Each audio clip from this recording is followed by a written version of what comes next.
Noble. This is Dominic Shepherd. We're 2/5 of the Inner Space Exploration Unit, and I hope this is going to fit into the time allowed.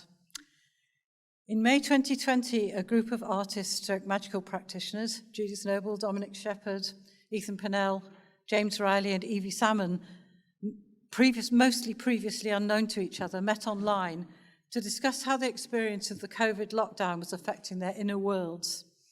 How had this unprecedented period of social introspection influenced their conception of an imaginal landscape? Their methodologies and creative endeavors began to overlap, leading to shared yet distant sequential experiential practices and the mapping of intersecting imaginal landscapes. Via correspondence, teletechnological collaboration, remote viewing, and other forms of strategic dissonance, their inner realms generated an uncanny common ground. During its movement through physical and psychic space, the group brought spirit presences back into this world. This talk seeks to reflect on such conveyances and the processes involved. From our very first meeting, we were aware that we were not alone. As our collaborative processes of conjuration and remote viewing developed, various spirit presences, guides, tricksters, and other characters made themselves known in the inner hinterlands that we explored together. These were an island, a little like Anglesey, where I spent my childhood, an abandoned industrial estate in North Lancashire, Dartmoor, and woodland in Dorset and Cambridgeshire. These spirit presences not only accompanied us on our inner journeys, they returned with us, taking up residence in our dreams and artworks and also in the everyday. The first of these presences to announce themselves was the enigmatic man from a 1960s postcard. I'd owned this postcard since childhood. The man sits on a rock in front of the now demolished Bay Hotel at Rosneigir, while an RAF Hawker Hunter trainer jet streaks past. Caught out of time, it's impossible to tell when he comes from. He first appeared as a guide for Inner Realm's visit to the demolished Bay Hotel in the ISEU's gazetteer and haunted James Riley's piece in the same volume. He's become a talismanic presence in our subsequent work, manifesting in the bizarre paper village of Llanfair Cefn, whose name may or may not mean Llanfair beyond the grave. Another spirit guide was the pioneer geologist Dr. Edward Greenlee, who first intuited deep time on Anglesey. The ensouled Anglesey landscape itself intervened, and a lake at the village of Rosneigir replicated itself through the magical use of Evie Salmon's Morse code sigils, maps and string in Cambridge and Dorset. At our first meeting, Ethan Pennell presented an image of fairy pipes found on Dartmoor, and I immediately began to research the vexed subject of fairy smoking mixture.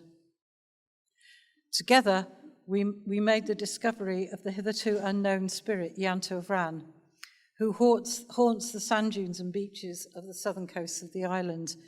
He began life as a local lad in the 18th century who shared a pipe of something strange with a member of the Tylwyth Teg, or fairies, which caused in him such mighty visions that he henceforth became renowned throughout the island as a conjurer and snake charmer. This interaction through the ISEU's collaborative methods conjured up Ianto Vran. He's become a central element in my own and the group's work and plays a major role in the conjuration and manifestation of other spirit presences. Ianto Vran means Ianto the Crow. His story has been traced from its 18th century beginnings to the present day.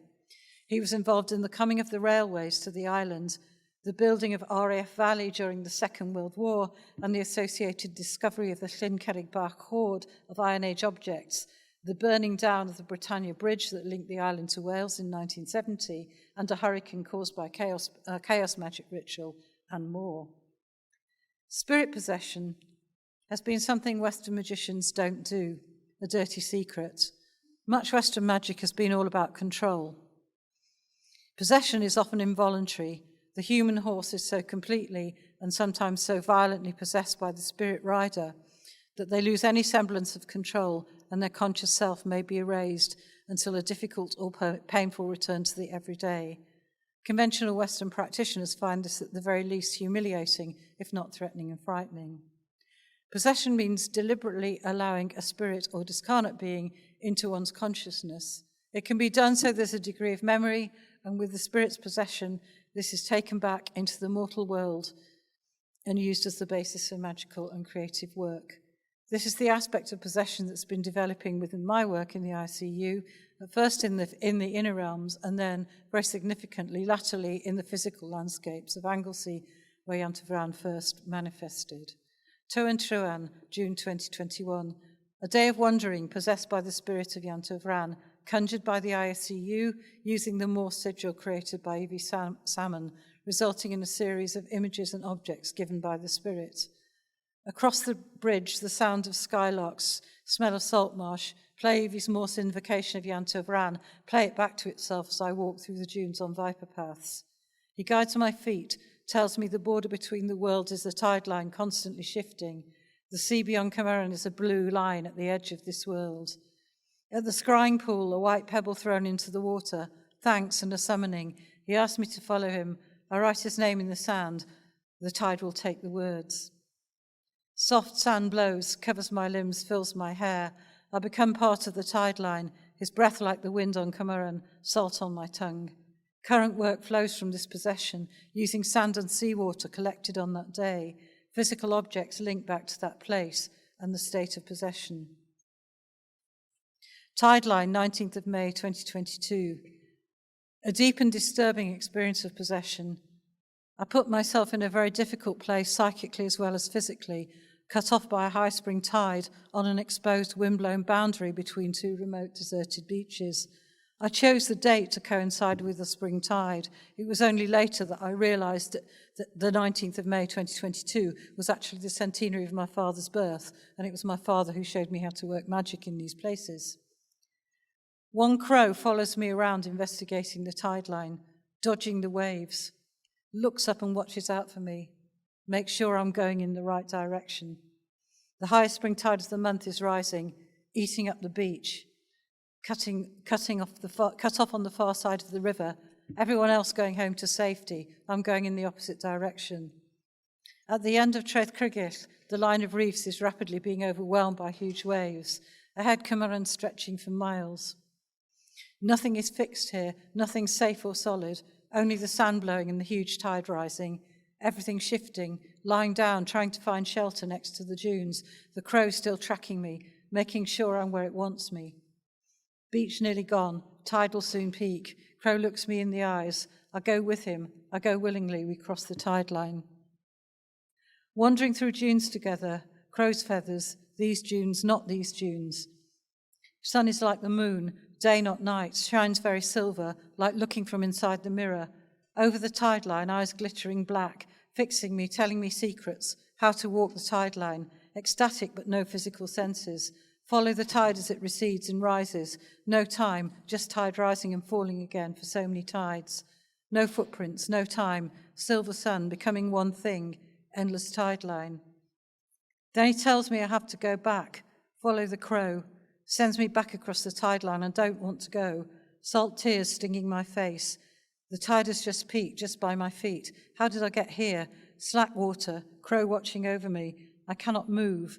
Days, weeks have passed. Why is the tide still high, as if I just left here, alone and lost? I did not want to come back. The tide starts to fall and tries to drag me out. Crow stops it.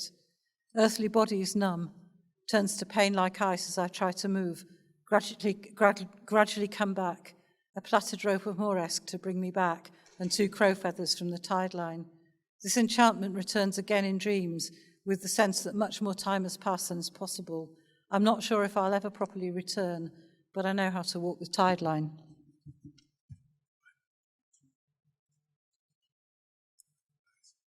My name is Evie Salmon, and I'd like to introduce you to some of the fairy-related artifacts in the Professor Corvus Montague Withers collection at the Dartmoor Institute.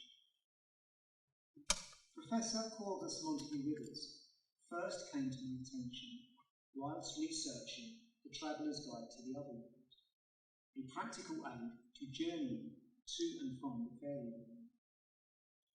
Produced in association with Pennell and James Riley, the premier train company for otherworldly destinations, The guide includes a photograph and description of a fairy book found on Dartmoor in 1895 by the professor, as well as references to his pioneering work on fairy smoking mixtures.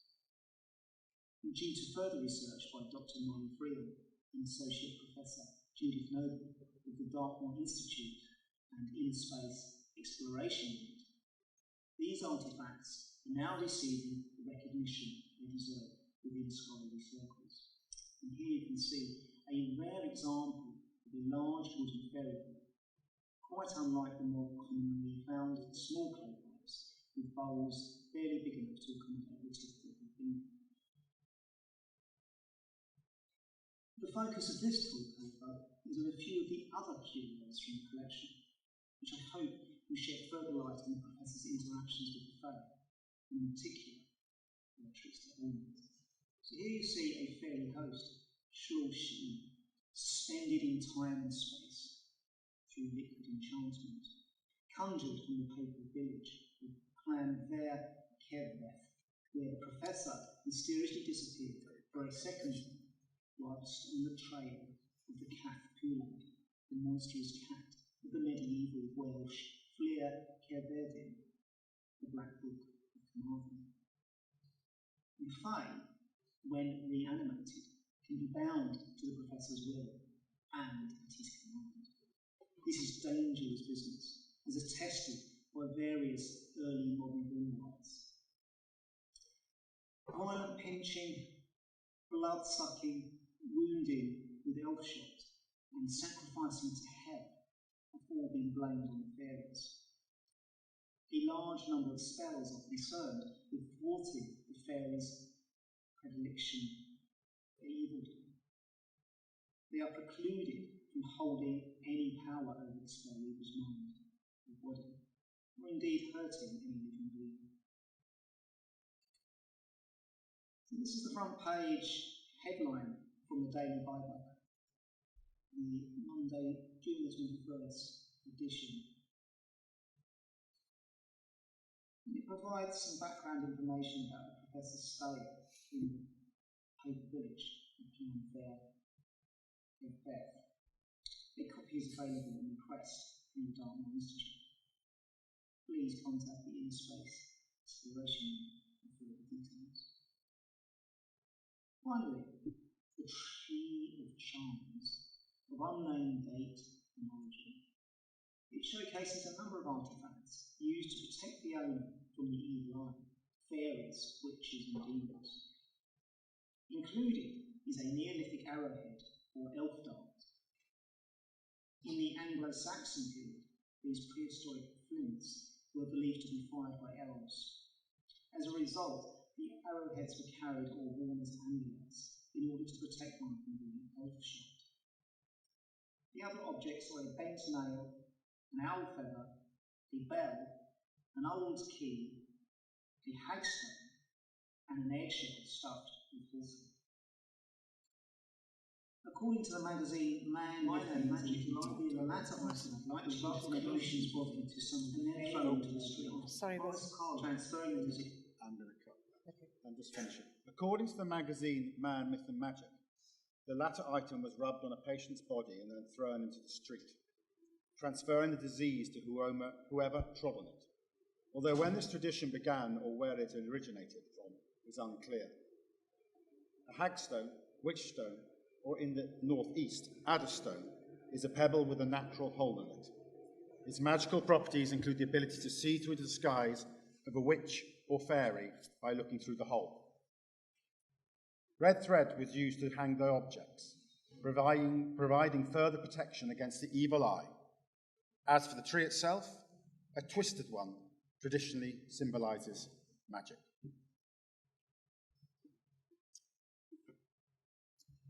This is Dominic saying that. Here we go. So, Evie Salmon, a fellow ISEU member, created this sigil for my personal use. My name is Dominic Shepherd. This sigil would be the door for travelling in both time and space. The sigil, as she wrote, was for travelling safely. Interpreting her sentiment, I planned to travel both corporeally and metaphysically, the sigil acting as a route map. Making numerous brush and ink copies, of which this is one, I fixed the sigil in my head, my heart, and my hand. Through creating this repeat series of drawings, I prepared myself for a walkabout in the forest. The two-dimensional, the sigil, unfolded into the third, fourth, and fifth dimensions, form, space, and time, an unpacking of what drawing is. As a verb, drawing is to make lines and marks, or an alternative meaning is to pull something, to draw water, to draw down the moon. The use of the sigil was not as a literal interpretation. I did not follow the sigil as ordinance. It acted as an internal guide. It drew me. Here you see a drawn record, created as a walking guide for the ISEU gazetteer. The sigil drew me to abandoned shelters, wild thickets, and finally to the tunnel under a bridge. There, epiphany awaited. Crawling out from the tunnel where I made a series of water drawings, I was presented with a pearl-sheened cone of larvae balanced on the sinking corpse of a rodent. The sigil became embodied through the repetitive hand, through walking with no objective, through drawn attempts at communication, through enacting out the sigil. Insight was given. This direction of travel is fluid. With this walk, the sigil expanded into a physical and metaphysical journey. The experience of place can also be distilled into simple line, mark, form, and colour of the picture plane. As above, so below. The experiential, listening and trusting in the received, becomes translated and delivered through the hand, drawing energy in two directions. This is the view from my studio. I live in a very self-contained remote area of old woodland in Dorset. There are ancient coppice, groves, tracks, thickets, bogs, lakes, water meadows, bridges, crossroads, and weirs. Following on from the sigils, Evie created sonic resonances for the ISEU, a Morse code to be played at chosen locations. Once this audio is sent out into the ether, the question is, who will answer back? I played the Morse at the lock gate that holds the lake waters back. Clambering down to the dry stream bed, I directed the Morse through the seeping water gate into the heavy depths beyond, a sonar waiting for an echo. To harness the response, I produced a series of lake drawings, created using a convex black mirror. Lying in woodland some distance from the lake, the mirror became a tool to open the water gate.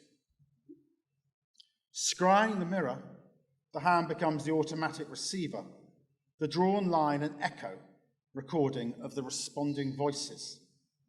An unseen lake is seen. To enter a state of unknowing, to let go, requires immersion. This form of creative intuition is located in the physical body. The body acts as a conduit. The outer and inner worlds cohabit through the act of making one visualize the impalpable, stitching together the weft and the weave. I take prints directly from the clay mud of the streambed that rounds down through the tunnel and into the woods. It is a transfer direct from the source, mud communication imprinted on the paper. I draw onto the wet sheets, eyes closed. Reacting to surrounding sound creates a polyphonic line. Through hearing the waters, I become the brook. I am left with sheet music. The hand becomes a means of crushing space and time through manifesting, inventing and forming rituals so as to access this state, the habits of embodied practice and the recurring commitment, matter, the stuff to be transformed. This recent painting, Primrose Green, embodies much of the findings from working with the ISEU. I wrote these words when asked to reflect on what I had made. The moment of transition, change, is one of anticipation and anxiety. As winter moves to spring within the stand of trees that I see from my studio, the primroses bloom. In transition from day to night, the gloaming, as a constellation they hover, hallucinatory and fleeting, like a toque of primrose green. The ruin exists, a derelict shooting hide set in the remote bog and heathland of Dorset. The figure watches through the window. The change is coming. The now is electric. What does she see?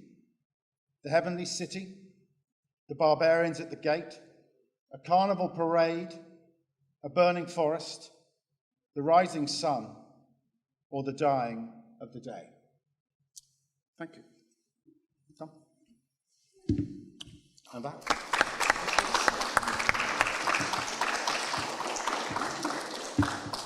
Quickly say ISEU, we have... Yeah, all these things, we like giving things away to our shows, so badges, postcards, stickers, and other low-cost and you can find out presents. More. We haven't got the web address up there because we're not very digital savvy, but it's www.iseu.space. All lowercase. So, yeah. Okay.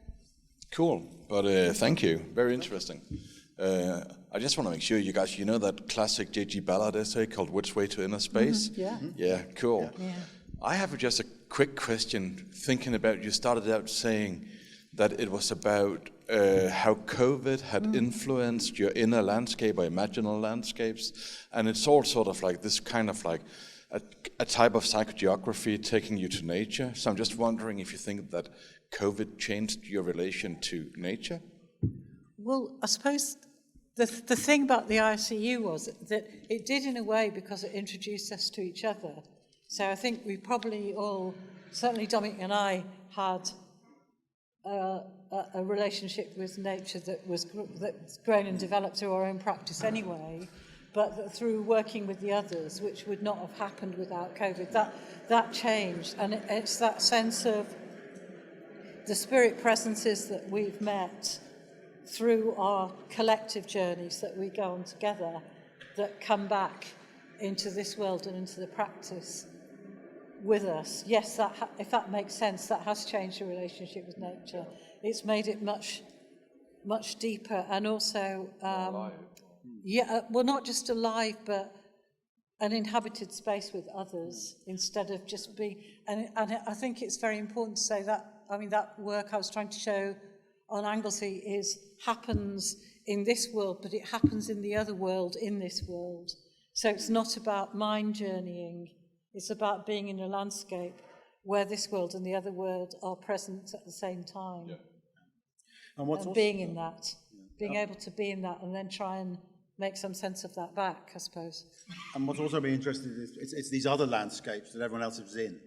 So, as in Dorset, you were up in Wales, and then we also had Evie in Cambridge, James kind of like a Hartlepool and Blackpool, but using that, and so and Dartmoor for Ethan. So these landscapes were kind of being thrown across to each of us, and we'd find ways and methods of kind of sending them to each other by postcards, by string, by lucky bags, by setting tasks. So there's some little tracings at the end over there. So we moved the lake around the country by traced it on the map and blew it up, and then gave everybody a piece of string which would also trace the edge of it, and they all took it to other places. So, and it's very good because it doesn't leave its original location. This is that informed naivety that we were talking about this morning. thank you for that. But it travels to other places. So it appeared in Cambridge in January and lasted for about a month. And then just went to its own accord. It went to the seaside in South Devon with Ethan, and Dominic took it went into the woods. So we like that idea of moving these locations and moving nature around with us as we go. I have to say as well that although I lived in Anglesey for a large part of my life, it's only in the last 2 years that I've noticed crows following me along the tide line and following me for a couple of miles. At least I assume they're the same ones. Yeah, you know. So I think it's changing us, but we're like all good things. We're changing it. So. Cool. Any questions? Yeah. I'm interested in, so you have these psychogeographical landscape interactive experiences, which are no doubt highly introspective, and then you're going through this process of these like beautiful vignettes and other kind of modes of expressing it, and that could be done, of course, as an individual artist and then disseminated without any feedback, but you're a collective. So I'm interested in what the collective brings. Is there a dialogue? Are you sharing these things? Are you working with each other? And I was just saying, because that could be done as a solitary artist still, what the collective brings. Very much. Yeah. Do you want to go first? Yeah, and also, so you talk about the keys. Well, it isn't. It's always done collectively through discussion. Yeah, no, them's the rules. But also, we had our first physical show in April where this stuff physically manifested in one space, which was done collectively. No, it's that process of working together that is liberating for us, but it's also liberating the spirits that we've discovered. They wouldn't be coming back with us if we were just wandering around on our own, I don't think. I mean, we meet every 2 weeks. So on a Friday every 2 weeks we meet, and it's all on Zoom. We haven't met some of them still haven't met so we are meeting through the ether. So we are very much, I have met everybody now, but Ethan hasn't met Evie and James, so it is through the ether very much. And at the moment we're actually producing a series of keys, an alphabet of keys. This is...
And visits to the Bay Hotel, which is and the show will go to Cambridge.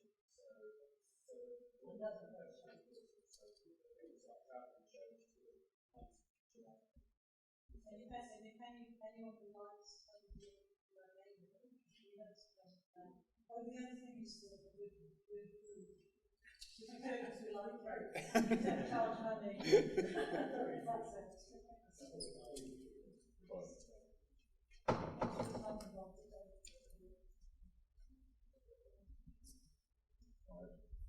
Any other questions?